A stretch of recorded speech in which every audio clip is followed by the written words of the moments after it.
All right, so what we're gonna do is I want you guys to get a comfy spot to sit, and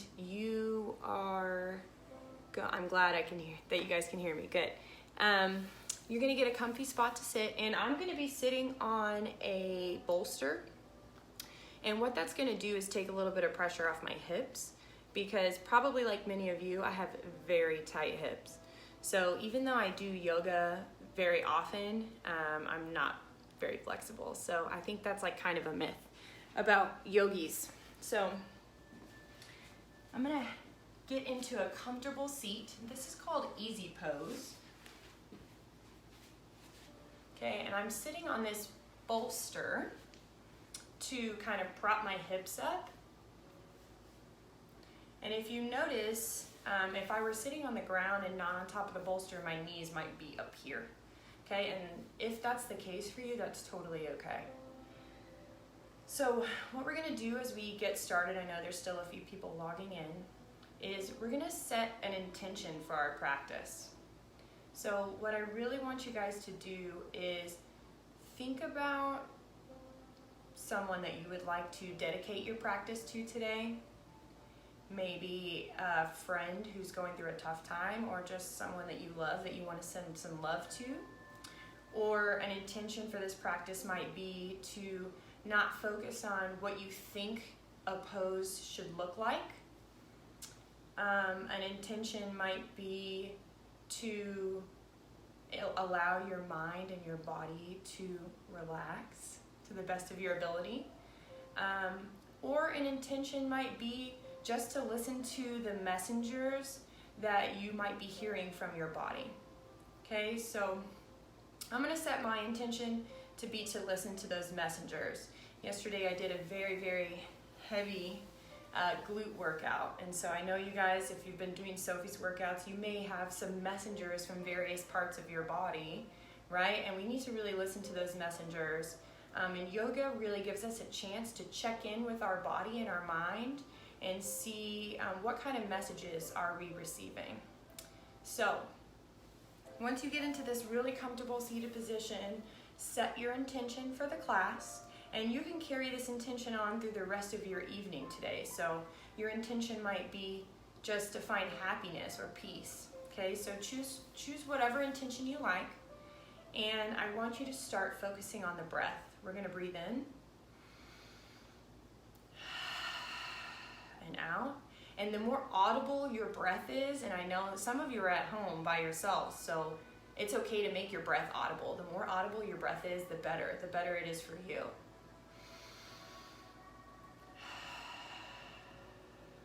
Okay, so as we start breathing, we're gonna check in with our spine. So check in with your spine. Are you sitting hunched over like this? That's how I would probably be sitting if I wasn't aware, right? So I'm gonna start to loosen up. I'm gonna start to ground in through my tailbone and lift. Imagine that you have a string pulling all the way from your tailbone, pulling your spine all the way up through the crown of your head. So I'm gonna sit up really tall, check in. Remember, listen to those messengers. Are you hearing anything inside of your body that might be tight? Okay, and as we move through some of these postures, make sure you're remembering to check in with your breath. In yoga, breathing is the most important thing. So if you can't catch your breath, take a moment, take a child's pose, or have a seat and easy pose, and just have a second to breathe, okay? And I know this is called easy pose, but it's not easy to sit here like this, and it's not easy for me to sit here either. That's why I have the bolster. All right, so from easy pose, we're gonna move into staff pose, okay? So I'm gonna remove my bolster, and you guys can use anything as a bolster, just anything that lifts. You can use a book, a blanket, anything that lifts your hips. So I'm gonna move into staff pose, and when you're in staff pose, you're gonna be sitting with your legs straight out and your arms about at your hips, right? And it looks like we're about to do some kind of crazy something, but we're not. This is staff pose. So you're gonna sit up straight. Again, imagine your spine being pulled all the way up, okay? Take a breath in and out. Okay, from here we're going to move into a seated spinal twist. I'm going to scoot back just a little bit. Okay, you might have to remove the fleshy part of your bum out so you can sit up really straight. Okay, when we do a seated spinal twist, we're going to take our right leg, and hopefully this is your right leg. It doesn't really matter which one you do first. You're going to cross it over your left. You're going to take your right arm and use it as a kickstand. So when I say a kickstand, your back should be straight. Okay? You're going to take your left arm and cross here. Now, this might be as far as you can go. You may want to just hold the front of your knee here. Okay? Use your breath to draw your spine up and twist this way. And remember, your neck is an extension of your spine. So you may be able to turn this far.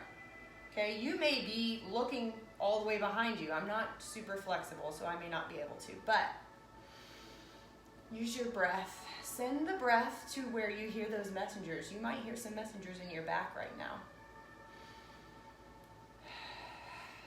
Okay, on your next inhale, you're going to turn back to center, and then we're going to do the other side. Okay, so you're going to lift your left leg over your right.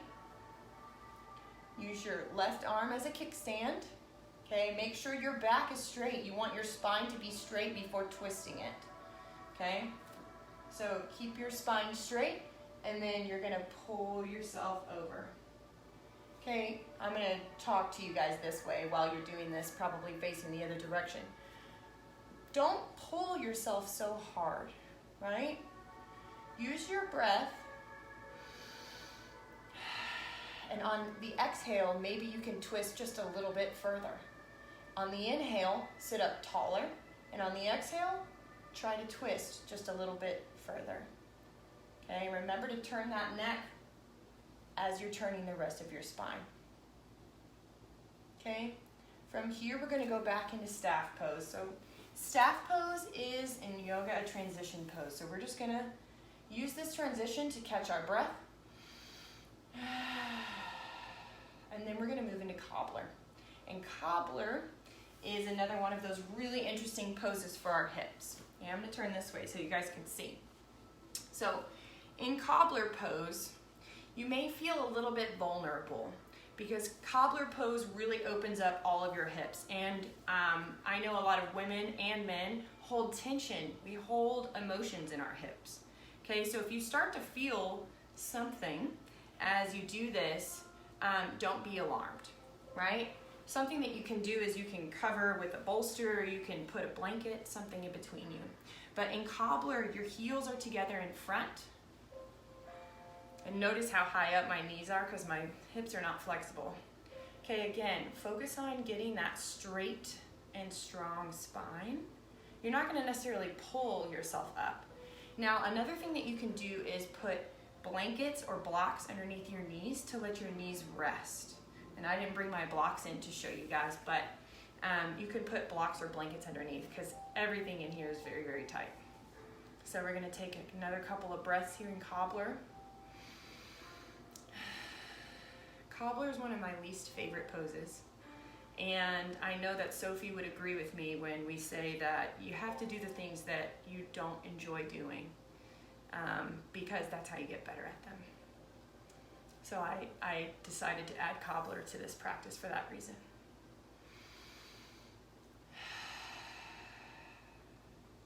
Okay, so from here, we're going to move into seated head to knee. Okay, so you're going to take your right leg, and you guys may find some familiarity in a lot of these poses because these are stretches that you probably do. So we're going to keep our left leg inside here, bent in just like it just was, and we're going to take our right leg out. Okay, what you're going to do is sit up straight again, turn your body to where you're facing your right leg, okay? And the goal here is to get your forehead to your knee. Now, if you're flexible, I'm not. If you are, you may be able to bend all the way down and put your forehead on your knee flat. I can't do that. So here is a modified version of the pose. If you are not very flexible in your hamstrings, like me. So I'm gonna put my hands on my foot and then bend over for my forehead to be on my knee. Now, you may feel a stretch in your hamstring or in your lower back. So listen to those messengers. Where do you feel this pose in your body? Where do you want to feel it? So you can adjust in those ways. I feel it more in my back because my hamstring is not strong enough, not flexible enough, I should say, to stretch all the way down. Okay, so if you wanted a more relaxed version of this pose, you could lay your hands up and just rest. Or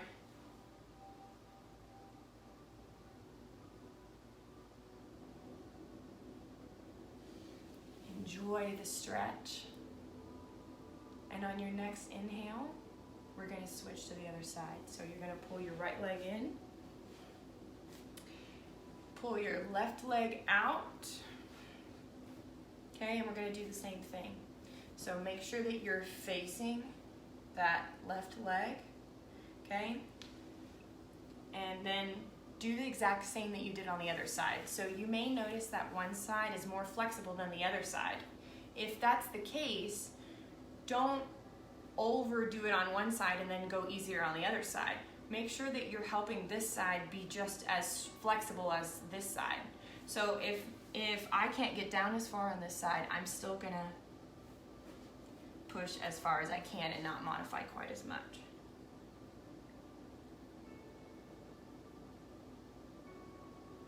Okay, another thing you want to make sure is that your shoulders are square to this toe. Some of us end up like this, all wonky in the air. So make sure your shoulders are turned square here. You may have to bring one shoulder or the other shoulder down. Okay, you may also be resting your arms down. Okay, on your next inhale, every time we pull up out of a pose, make sure you're on an inhale, okay? So that protects the oxygen in your brain. Okay, now we're gonna move into table. So table is just on your hands and knees, a tabletop position. So table looks like so. When you're in table, I want you to be really, really conscious. Sometimes people who do a lot of yoga, they complain about wrist pain. And this is because when they go into poses like this, they're not properly putting the pressure in the right points of your hand. So if you look at your hand, you want to have pressure through all of the joints of your finger, not necessarily in your wrist. So I'm going to spread my fingers really wide, push into all the joints. Okay, notice that my feet, I don't know if you can really see them, my feet are flat on the ground behind me. My legs and my arms are even, and my arms are right underneath my shoulders. Okay, and my back is not doing this or any of this. It's flat, okay? So when you're in table, you should look like this. And remember, neck is an extension of the spine. So if your spine is flat like this, your neck should also be in that same direction. Okay, so from table, we are going to move into a pose called sunbird, which you guys may be familiar as bird dog, okay? So pay close attention here. You're gonna take your right arm and lift it out straight in front of you, okay? If that is as much as you can do today, stay there. You are in the pose, okay?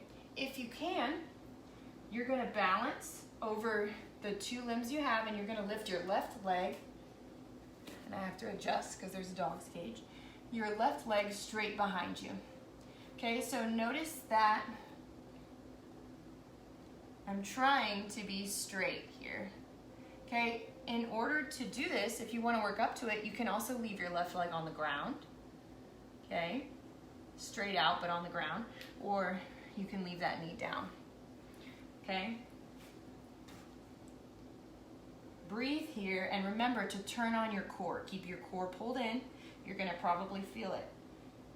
Okay, on your next inhale, you draw in. And on your exhale, release. So go back into table, get even through all of your joints. Make sure you're in a good spot. Okay, now we're going to do the same thing on the other side. So again, I'm lifting my left arm out straight. I might be engaging the bicep, feeling something in the shoulder. Okay, Now, if you feel comfortable there and you're balanced, you can lift your right leg. And like I said, you can put your right toe on the floor. You can lift it up. We're going to stay here for a breath. Turn on that core to keep you balanced. On your next inhale, come in. And on your exhale, release. Okay, so you might be starting to feel a little heat build up in the body, and that's good. Okay, so we're back in table. And now we're going to do a cat-cow, and this is a pretty familiar pose for a lot of people. And when you're in cat-cow, you move from table. Table is a neutral spine, right? Okay, so when you're in cat and cow, you are going to be arching your back like an angry cat. And then when you move into cow, you're going to flex your spine in the other direction. Okay? You really want to get spinal curvature when you're doing this. So we're going to move at our own pace. Okay? You're going to breathe in when you do cow and out when you do cat. Make those breaths as audible as you can if you like. Okay, so repeat for 3 times at your own pace.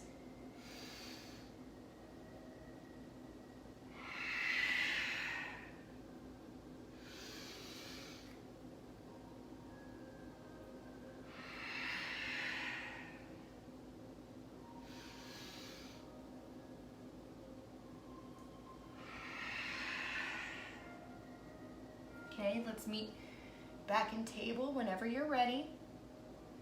Okay, and now we're going to move into downward dog, and I know that this pose is one that people are familiar with, okay? But when you're in downward dog, and this is the same thing I'm saying about wrists, a lot of people complain about your wrists. Anchor through all of the joints and the bones in your fingers, not through your wrists, not through this part of your hand, and push back into your feet. So when I go into my downward dog, I'm going to move my arms a little bit ahead of where they were in table. And I'm going to push back. And I'm going to keep my knees bent, because the most important part of downward dog is not straight legs. It's actually the curvature or the straight angle of the spine all the way up from here. Your head should be relaxed in between your hands. You might pedal out your hamstrings here and push into your heels. But like I said, you can straighten your legs if you like, but make sure that that angle is looking like this.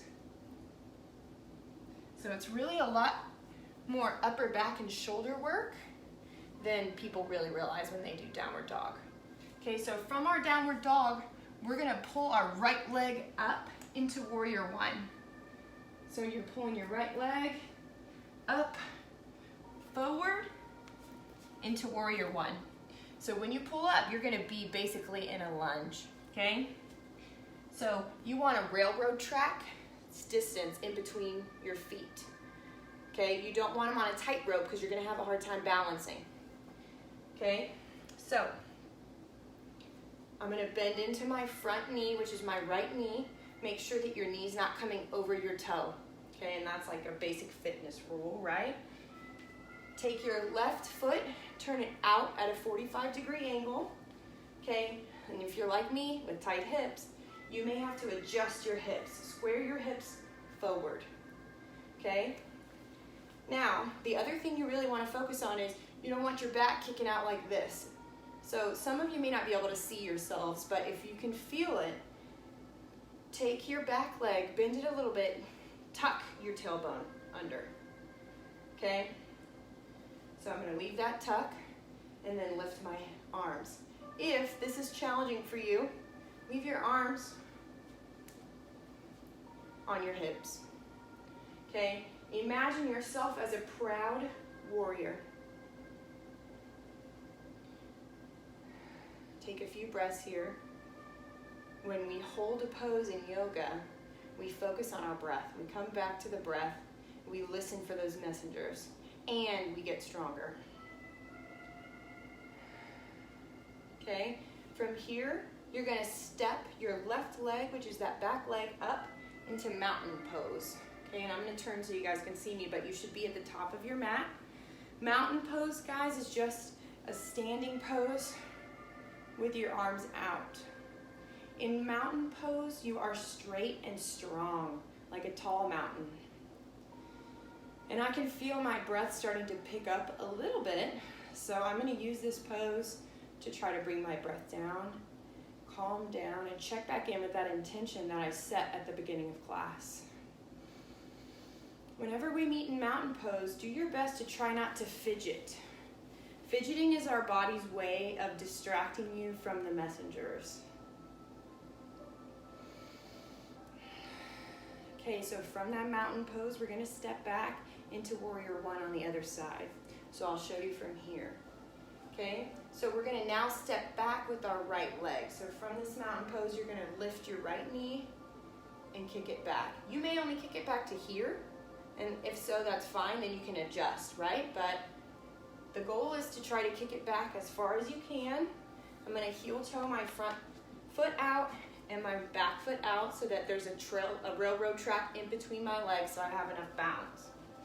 Okay, again, front knee does not come over the toes. It should be parallel with your ankle, and the back leg should be straight and strong with your back foot turned at a 45-degree angle.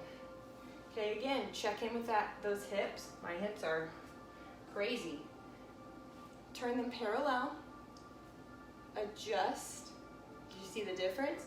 Adjust here so that your torso is tucked under and is straight. Okay, and then you can choose to lift your arms above your head or put them on your hips. Okay, adjust until you feel like this is your proudest warrior. You may feel some messengers, as I do, here, right? In my hip flexors, all the way through here. Okay, get that nice stretch while you're here.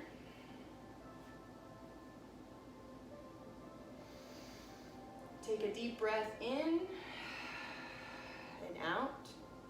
Embrace the burn. Maybe you can bend a little deeper. Okay. Now we're going to step back into mountain. So you're going to pull this back right leg, lunge forward a little bit, whoo, balance, and step back up into mountain. So you should be at the top of your mat in mountain pose. Okay, from here, again, you're at the top of your mat. You're going to move into chair. So chair is just a posture that's just as it sounds. You're just going to sit into a chair. So I've got my feet with about, I always say $1 bill in between them, but you guys don't use dollar bills, so 6 inches. I don't know if you use inches either, so that's probably not helpful. But about the length of your hand if it's spread out in between your toes. And I say put them wherever it feels comfortable. Okay, in chair, you're gonna pretend like you're sitting in a chair. So I'll turn sideways so you guys can see. The goal is to keep the natural curvature of your spine here. So you don't want it too over curved and you don't want it under curved, right? So you're gonna sit back as far as you can. Maybe today you have a baby chair. Maybe today you have a really high stool. Maybe today you have a regular size, really fluffy chair, okay? Whatever kind of chair you have is totally okay. So I'm gonna sit back, and the typical expression of the pose is with your arms up. Okay, check in with your knees, make sure they're not coming over your toes. So if you're up here and your knees are coming over your toes, you went too far. Don't go so deep, okay? You might feel your thighs shaking as you're in this posture, and that's totally normal. Engage your abs. Okay, you can also put your hands on your hips here. Okay, take a breath in. I feel my heart rate going up. And this is another messenger that we get of our body saying, hey, this is kind of challenging, right? Okay, when you come up out of your chair, you can stand up. Okay, we're gonna come back to that mountain. Check in. Okay, Guys, we're almost done, so we're getting toward the down trend of the class, which is awesome. Okay, now we're gonna do a standing forward fold. So I'm gonna turn to the side so you guys can see what this looks like. In a standing forward fold, this is gonna depend, what it looks like is going to depend on how flexible your hamstrings are. Mine are not very flexible, but, okay, what you're gonna do is keep your feet about that same distance, so about this far apart, okay, wherever it really feels comfortable in your hips is okay. And then you're going to hinge, and I know you guys know what a hinge is, so think like a deadlift hinge. You're gonna hinge your hips back, back, back, back, back as far as you can. Sandwich your belly to your thighs. Okay, that's the most important part. Hinge, keep your back straight, sandwich your belly to your thighs, right? Okay, at that point, you're gonna reach around the back and grab, you may be able just to grab the back of your legs up here. You may be able to grab your calves. You may be able to wrap your hands around the bottom of your heels. Okay, if you can do that, make sure this is sandwiched with this. Okay, if you have a gap here, you've gone too far, pull up a little bit. Okay, so I'm gonna show you guys the full expression of the pose, but you go wherever you can go today. Listen to your body, always.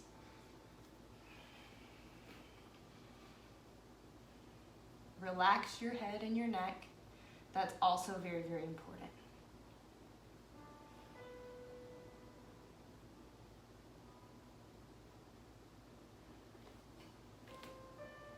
Take a few breaths here, and don't lift up until you have a very big inhale to pull you up, okay? So at your own pace, feel the stretch in your lower back and your hamstrings, and whenever you're ready, you can roll up slowly. On the inhale. Okay, so now we're gonna come down on our mat into a seated position. So when we come down, I want you guys to come onto your tailbones. We're gonna do a little boat. Some of you may have done this. This is very much a Pilates move, but it's also a yoga posture, okay? And yesterday when I tried to practice this, I was shaking. So if I shake or I can't do it, just know that it's very challenging, okay? So boat is, you're gonna go on your tailbone, pull the fleshy parts out. If you got some flesh there, that's totally okay. You want your back to be very, very straight, okay? If your back is not straight, then don't advance, okay? So that's the key here. This is a core move, okay? So turn on your core. You're gonna have your toes pointed. Now, if this is challenging for you, you might lift one toe at a time and see where you can go. If you think you can go further, and I'm gonna try, if you think you can go further, you can lift your feet, you can lift your arms, and even further, and I don't think I can do this, I'll show you, you can lift your feet straight and your arms straight. Okay, hold this for as long as you feel comfortable, because you're getting stronger. Okay. And when you're ready, you can lay back in everyone's favorite posture, which is Shavasana. So when you're in Shavasana, and I'll show you guys what it should look like, and then I'm gonna sit up and talk to you. You can lay your head on a small pillow to rest your neck. Shavasana, you're gonna spread your arms out away from your body and your legs out away from your body.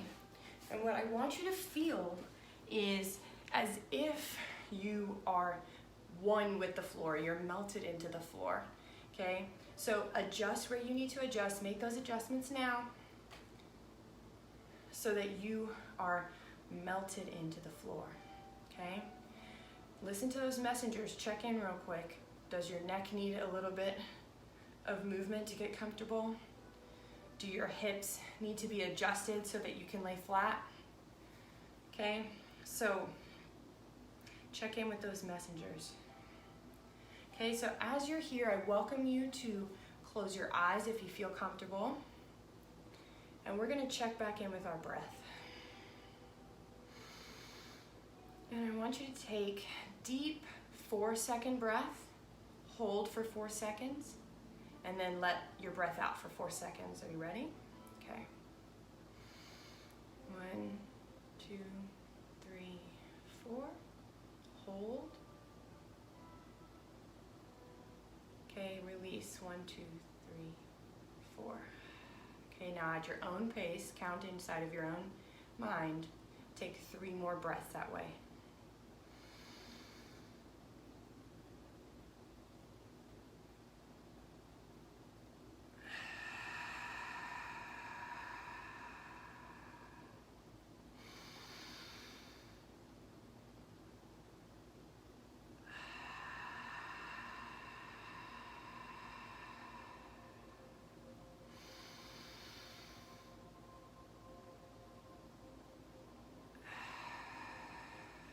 Okay, as you're laying here in Shavasana,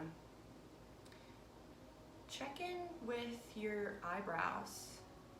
Are they crunched together? Let your eyebrows rest into your face. Uncrunch or uncrunch any wrinkles that you have in your face where you're crinkling and you're holding tension. Check in with your jaw and your tongue and your mouth. Let your tongue rest in the bottom of your mouth. Check in with your ears.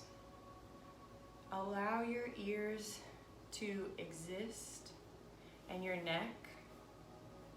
Notice if you're feeling any tension in your neck. Check in with your shoulders, your upper arms, your lower arms and fingers. Are they feeling at ease? Check in with your upper, middle, and lower back. Allow them to rest on the floor. The floor has your back right now. Check in with your upper leg, your knee, your lower leg, your calves. Do you feel any pain? Do you feel any tension? Check in with your ankles and feet, your toes. Allow them to be at ease. Allow your body to rest.